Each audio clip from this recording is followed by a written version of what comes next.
driving along, you cut through a back alley or maybe a downtown area full of construction, and then you pick up a nail and you don't even realize it. You go home, and after the next morning, you notice the tire is flat. Well, it's something that happens all the time. It's not something that we enjoy, but something that really happens with car repairs all the time. So what types of damages occur?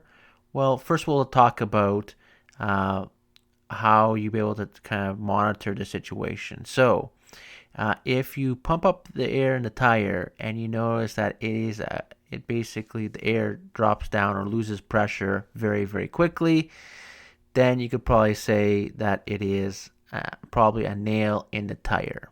However, if you pump up the tire with air and it happens, the tire slowly loses pressure and becomes flat, say over a week or so, then it is actually another type of problem. It's not a nail, it is actually rust, and it's rust along the rim. So we'll start off with the first scenario, which is the nail, and it's probably the most common tire repair that you probably will face. And believe it or not, everybody at home could be able to make tire repairs themselves. So there's two types of repairs that you could be done. One is called the plug style, and the other is the patch. And so when you take it to a repair shop, most likely what they will do is they will do the patch, which, to be honest, it is the better technique. So there's arguments on which one is better. The patch is a better one, but what you'll have to do is you'll have to raise the vehicle, take the tire off the car, and have to put it onto the tire machine and separate the tire from the rim. And after that, they have this little patch. They put glue, and they attach it to the wall of the tire, and they let it seal for a couple of minutes to let it dry, and they put the tire back on the rim and put the tire back onto the vehicle. And so that is your patch style. Now, the other style, and there's something that I've been using for years and years, is called the plug style. Now, if you have a nail, you could be able to, even with the tire still on the vehicle, you could be able to just kind of roll the tire or move the vehicle until you see the nail, and then take pliers, pull it out, and then you could inject what you call this plug. It's so this like a rubber vulcanized, and so you have like a screwdriver, you push it into the tire, and then you burn it off. Now, some people ask, well, actually a lot of people ask, well, can it really do the job of a patch? Yes, it is. It is actually almost just as effective as a patch. But if you really want to kind of take that extra mile to be more cautious, then I would recommend the patch. But both can really do the job. One of the other scenarios that you'll face and you'll probably run into is you take it to a shop and then you have a nail in the tire, and the technician will come back and they'll say, "Sir or madam, you actually have a hole on your sidewall." And you'll ask them, "Can you repair that hole on the sidewall?" And the answer is no. And the reason why is if a nail is on the tread parts, the part that actually contacts the road, this is has more layers or more thicker.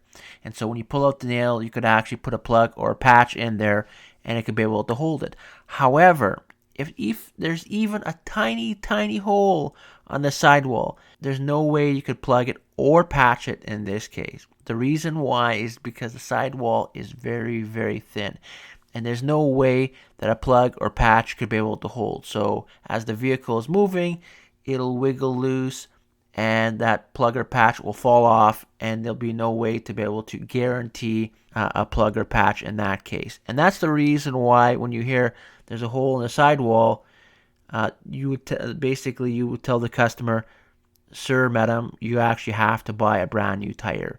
And so most people are very disappointed. Even if it's a tiny hole, there's really no way to be able to patch this.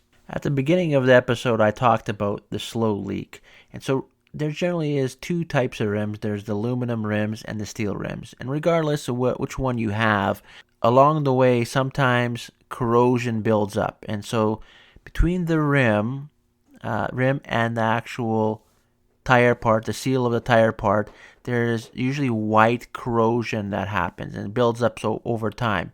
And when that corrosion builds up, it usually builds up a little pockets of air. And so that's where we experience our slow leak. So in order to be able to get rid of that slow leak, what you have to do is you have to take the tire off the car, take the tire off, separate the tire and the rim, and have to take sandpaper and clean the rim. And by cleaning the rim, we get rid of all that corrosion, and then you can put the tire back on the rim and back onto the car.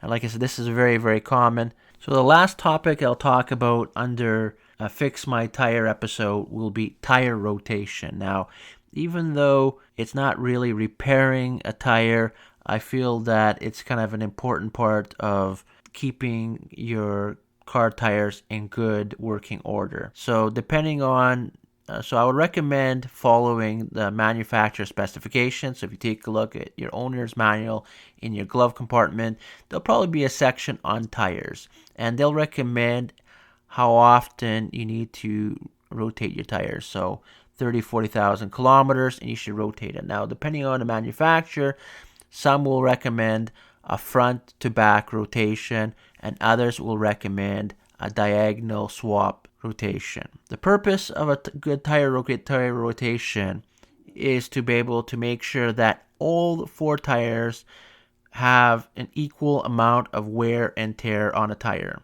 As the car gets older, the weight of the distribution of the car will change. And so you want to make sure that the wear and tear on each tire is equal. And so you can be able to extend the life of all 4 tires.